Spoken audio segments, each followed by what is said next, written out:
पानीपत में दिल्ली की 25 वर्षीय ब्लॉगर श्रुतिका का शव सोनीपत के खुबड़ू झाल में मिला, जिससे पूरे इलाके में सनसनी फैल गई। जानकारी के अनुसार लड़की झगड़े के बाद अपने लिव इन पार्टनर के साथ नहर में कूद गई थी, लेकिन लड़का तुरंत बाहर आ गया और वो पानी में डूब गई। लड़की बुधवार 5 फरवरी की रात को पानीपत के जट्ट रोड स्थित एक होटल में अपने लिव इन पार्टनर से मिलने आई थी। उसके पार्टनर ने पुलिस को सफाई दी कि वो उसे बचाने के लिए नहर में कूदा था। वो दोनों 7 महीने से दिल्ली में लिव इन रिलेशनशिप में रह रहे थे। मां शालिनी ने आरोप लगाया है कि आरोपी संजीत मान बेटी श्रुतिका को मानसिक रूप से परेशान करता था। 13 जनवरी को दिल्ली में भी हाथापाई हुई थी। संजीत से तंग आकर श्रुतिका नहर में कूदने निकल गई थी। होटल स्टाफ ने उसे रोका, तभी संजीत भी मौके पर आ गया। बाद में जब दोनों नहर में गिरे तो संजीत बाहर आ गया और श्रुतिका बाहर नहीं आ सकी। इसी के साथ श्रुतिका की बहन भूमिका ने मीडिया को जानकारी में बताया, बस मेरी बहन ने उसको घर दिलाया था तो वो रोज मिलते रहते थे, ठीक है। और क्या इनकी ना थोड़े दिनों पहले लड़ाई हुई थी, 20 दिन पहले किसी बात को लेकर के, तो इसने उसको मारा था। तो उसके बाद फिर ये घर पर भी आया था हमारे उसको लेने के लिए, तो मैंने उसको वहाँ से निकाल के गेट बंद कर दिया। ज़बरदस्ती घुस गया था सबकी बेल बजा करके, तब मैंने उसको निकाल भी दिया था। फिर उसने थोड़े दिनों बाद मेरी बहन को मैसेज करके बहला फुसला के कि भाई नहीं मैं तेरे से ही प्यार करता हूँ, ये ऐसे बातें करके इसने उसको फिर दोबारा बुला लिया। जब इसने इसको फिर दोबारा बुलाया तो उसको बोलता कि मैं ना गुजरात जा रहा हूँ किसी काम से, तो मेरे से मिल ले, इसके बाद पता नहीं अपन कब मिल पाएँ। तो इस बात पे वो मेरी बहन उसे मिलने के लिए चली गई। मिलने के लिए गई है तो वहाँ पे उसने उसकी अंगूठी ले ली है। अंगूठी ले ली, वो उसका फ़ोन भी लेके जा रहा था। तो इसने ना वहाँ पे शोर मचा दिया एयरपोर्ट पे कि मैं अपना फ़ोन नहीं दूँगी। तो उसने तो अंगूठी बाद में बताई कि तेरी अंगूठी ना मेरे पास रहेगी और अब मैं इसे बेच दूँगा। तो उसने बोला कि वो मत बेचियो, मेरी नानी की आखिरी निशानी है।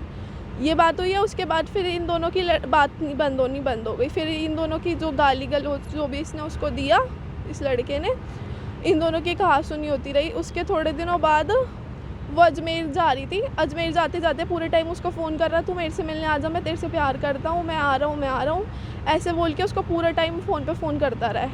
उसके बाद उसने कहा मैं नहीं आ रही, मैं अपनी बहन के साथ जा रही हूँ। उसके बाद भी इसने क्या करा, उस थोड़े दिनों ब्लॉक कर दिया एक दूसरे ने। फिर इसने उसको फिर दोबारा से फ़ोन कर दिया। इसको उसने फ़ोन करा 3-4 तारीख को सुबह की ना, मेरे से मिलने आ जा, मैं यहीं पर आ गया हूँ पानीपत में।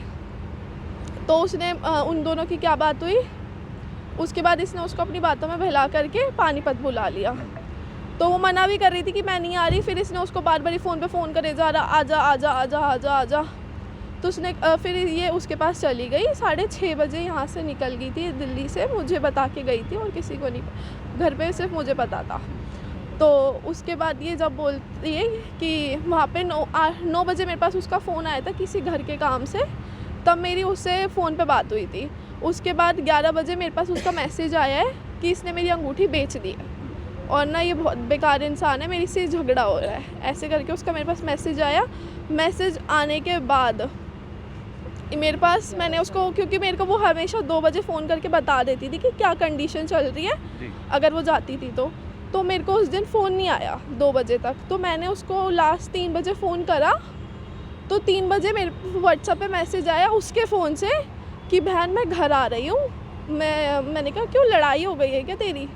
तो उसने लिखा नहीं। फिर मेरे को थोड़ी देर बाद मैंने कहा तो क्या हुआ है? कहती मैं ना ऋषिकेश जा रही हूँ और मेरा ना झगड़ा हो गया इसके साथ। तो मैंने कहा किसके साथ जा रही है? कहती मैं ना ज़्यादा बातें नहीं कर सकती, मेरे फ़ोन में बैटरी नहीं है, मैं तेरे को वहाँ पहुँच के कॉल करती हूँ।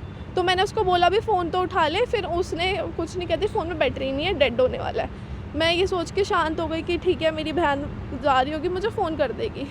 मेरे को कोई भी अता पता नहीं चला। पहले 12-1 बजे तक इस लड़के का फ़ोन रिंग जा रहा था। जाने के बाद 12-1 बजे के बाद फिर इसका भी फ़ोन स्विच ऑफ होने लग गया। जब इसका फ़ोन स्विच ऑफ होने लग गया तो मेरे को तब तक था कि तसल्ली की मिल जाएगी। जब इसका फ़ोन स्विच ऑफ हो गया उसके बाद उसने ज़ोमैटो से रात के 11 बजे मेरी आईडी से खाना ऑर्डर कर रखा था।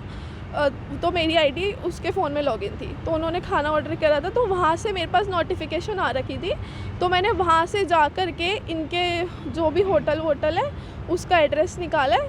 एड्रेस निकाल करके मेरे को कोई अता पता नहीं चला है। तब मेरे को उन्होंने, वहाँ पे पुलिस वाले बैठे हुए थे, उन्होंने मुझे वहाँ पर बताया कि क्या बोलते हैं, आपकी बहन नहर में ऐसा हो गया है, ना मुझे पुलिस की तरफ से कोई फ़ोन आया था 4-5 बजे, क्योंकि उस लड़के ने नंबर ही नहीं दिया और वो रात के 2:30 बजे की बात है, वो 3 बजे पुलिस स्टेशन में कंप्लेन करने के लिए जा रहा है।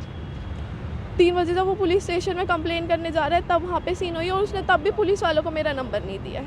कहता मेरे को याद ही नहीं है, जबकि मेरी बहन का फ़ोन उसी के पास था। और उसने जो रात, और ये फिर उसके बाद मुझे पुलिस वालों ने बताया कि यहाँ पे ऐसी घटना हुई है, आप पानीपत आई है। तो मैं रात के 10 बजे पानीपत आई हूँ। वहाँ पे मुझे पता चला है जो उधर से सिटी से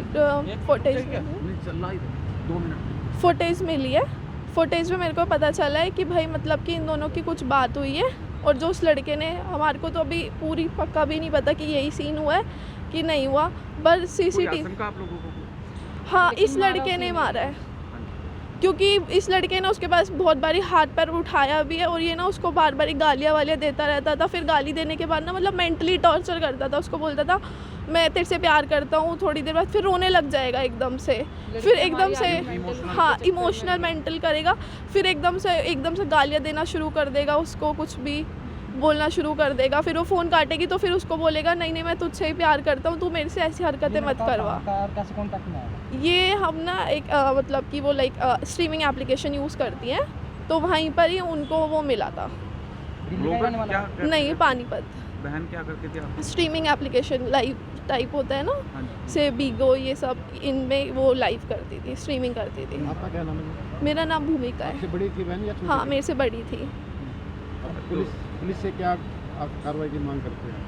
पुलिस से इस लड़के के ऊपर सख्त से सख्त कार्रवाई हुई, और जो इनके दोस्त जो 2 गायब हुए हैं ना यहाँ से, क्योंकि इनको ने मेरे को मैसेज करके एक तरह से गुमराही की है रात के 3 बजे, तो मैं चाहती हूँ वो दोनों के दोनों लड़के आए, और ये दोनों कूदे हैं। हाँ, और ये दोनों कूदे तो मैं मान ही नहीं सकती, और मेरी बहन इतनी स्ट्रांग है ना कि वो कभी ये कदम उठाएगी ही नहीं।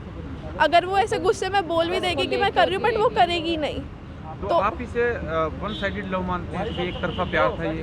प्यार तो मैं देखो दोनों तरफा मैं कह ही नहीं सकती कि क्या, मुझे नहीं पता ये कैसा ही प्यार था। मेरी बहन को बस इसने ये शादी, बहन आपकी अट्रैक्ट थी थोड़ी? हाँ, मेरी बहन, उसने इसको बोला था कि हम 10 दिसंबर को शादी कर लेंगे, क्योंकि ये शादीशुदा था। इसने बोला मैं डिवोर्स कर रहा हूँ तेरे लिए, अब मैं तेरे से ना, मेरे घर वालों ने मुझे बोल दिया है, मेरी बहन ने, कि जिससे अब तुझे प्यार है तो उससे शादी कर लियो। इसने बस उसको शादी की बात करके कि शादी कर लियो, उसको ऐसी वो बहाने में लगा रखा था।